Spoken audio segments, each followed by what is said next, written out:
Russian oil का फायदा India के ब्राह्मण्स उठा रहे हैं, इस पर आप क्या बोलोगे? ऑफ कोर्स एब्सर्ड है ना। ट्रंप के top trade adviser Peter Navarro का कहना है कि इंडिया ने रशिया से जो ऑयल खरीदा है या जो खरीदता है इंडिया रशिया से ऑयल, उससे जो प्रॉफिट होता है वो इंडिया के ब्राह्मण्स उठाते हैं।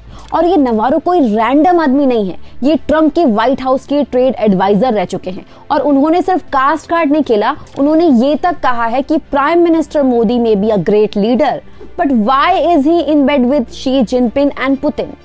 आप इमेजिन करो किसी वर्ल्ड लीडर के लिए इतनी क्लासलेस लैंग्वेज यूज करना, मतलब पाकिस्तान और चाइना तक ने अभी तक इंडिया के अगेंस्ट ऐसी टोन यूज नहीं की है। और यूएस इतना स्तरहीन होकर बात कर रहा है कि आप सोचो, पहले ब्रिटिशर्स, फिर कांग्रेस, और कास्ट वाली जो बीमारी है वो यूएस तक पहुंच चुकी है। कोई इनके थिंक टैंक को बताए कि जो रशियन ऑयल है ये खरीद कौन रहा है? ये खरीद रहा है IOCL, BPCL, HPCL जैसे जो गवर्नमेंट कंपनीज है, रिलायंस इंडस्ट्रीज, नयारा एनर्जी, और नयारा एनर्जी में तो रशियन गवर्नमेंट का स्टेक भी है। तो कौन है इसमें से ब्राह्मण? मुकेश अंबानी ब्राह्मण है? नहीं। गवर्नमेंट कंपनीज का तो कोई कास्ट होता ही नहीं है, तो फिर कौन है ब्राह्मण? रशियन ब्राह्मण्स है क्या? मतलब ब्राह्मण एंगल कहां से? ये प्योरली मैन्युफैक्चर्ड नैरेटिव है। अब आप इसका टाइमिंग नोटिस करो, ये स्टेटमेंट आता कब है? जब prime minister Modi SCO summit में जाते हैं तब। अब ये एक्सपेक्टेड था कि जैसे ही इंडिया, रशिया, चाइना एक साथ बैठेंगे, वॉशिंगटन में आग लगेगी, कोई ना कोई उटपटांग स्टेटमेंट जरूर आएगी। मतलब एक तरह से ये प्रूफ है कि SCO सक्सेसफुल है। अब ये आग वॉशिंगटन तक तो पहुंच गई है।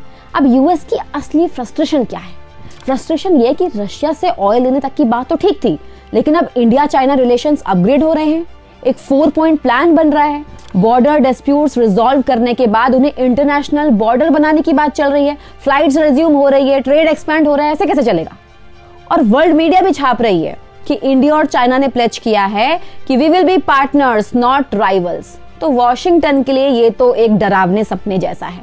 अब ये कास्ट कार्ड ना हम इंडियंस ने पहले देखा हुआ है, शुरू से पता है अपने को, ब्रिटिशर्स ने चलाया, अभी कांग्रेस भी जो है वो आजकल ये कास्ट कार्ड ही यूज करती है।